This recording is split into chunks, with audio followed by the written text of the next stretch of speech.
24 घंटे में एक्ट्रेस से महामंडलेश्वर बन गई ममता कुलकर्णी। बाल काटे, दूध से स्नान कराया और संगम तट पर किया पिंडदान। आखिर बॉलीवुड छोर किन्नर अखाड़े की महामंडलेश्वर क्यों बन गई ममता कुलकर्णी? आंखों में आंसू लेकर ममता कुलकर्णी बनी महामंडलेश्वर ममता नंदगिरी। मशहूर अभिनेत्री ममता कुलकर्णी अब किन्नर अखाड़े की महामंडलेश्वर बन चुकी है और शुक्रवार को महाकुंभ में संन्यास ले लिया। किन्नर अखाड़े की अध्यक्ष लक्ष्मी नारायण त्रिपाठी ने उन्हें दीक्षा दी और उनका नया नाम श्रीयामयी ममता नंदगिरी रखा गया है। जानकारी के मुताबिक अभिनेत्री ममता कुलकर्णी ने शुक्रवार को प्रयागराज महाकुंभ में पहुंचकर संगम में आस्था की डुबकी लगाई और गृहस्थ जीवन से संन्यास लेने की घोषणा कर दी।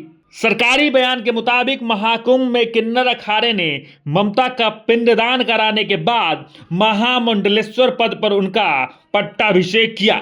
बयान के अनुसार किन्नर अखाड़े ने ममता को माई ममता नंदगिरी नाम दिया है। ममता ने किन्नर अखाड़ा पहुंचकर आचार्य महामंडलेश्वर लक्ष्मी नारायण त्रिपाठी से मुलाकात की और उनका आशीर्वाद लिया। इसके बाद वह अखिल भारतीय अखाड़े के अध्यक्ष रविंद्र पुरी से भी मिली और ममता इस दौरान साध्वी के कपड़े में भी दिखाई दी। दरअसल सनातन धर्म में सन्यासी परंपरा आज ही नहीं बल्कि सदियों पुरानी है। सनातन धर्म में अलग अलग साधु संत होते हैं। सनातन धर्म में सबसे बड़े महंत शंकराचार्य माने जाते हैं। सनातन धर्म में शंकराचार्य सबसे सर्वोपरि होते हैं। शंकराचार्य के बाद नंबर आता है महामंडलेश्वर का। महामंडलेश्वर का पद साधु संतों के जो 13 अखाड़े हैं उनमें होता है। अखाड़े में महामंडलेश्वर का पद सबसे बड़ा माना जाता है। शंकराचार्य के बाद महामंडलेश्वर ही सबसे श्रेष्ठ माने जाते हैं। महामंडलेश्वर की दीक्षा के लिए कठिन तप और समय लगता है। पहले किसी गुरु के साथ जुड़कर आध्यात्म की शिक्षा ली जाती है।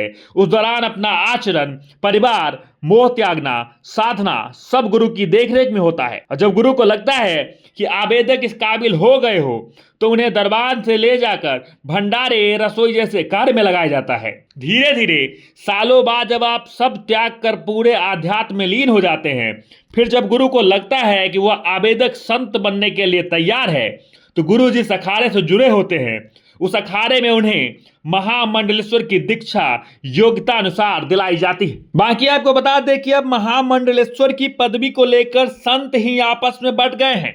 एक तरफ संतों का कहना है कि ऐसे किसी को उठाकर संत नहीं बना देते हैं, उसका चरित्र देखा जाता है। किन्नर अखाड़े को मान्यता देकर यह महापाप हुआ है।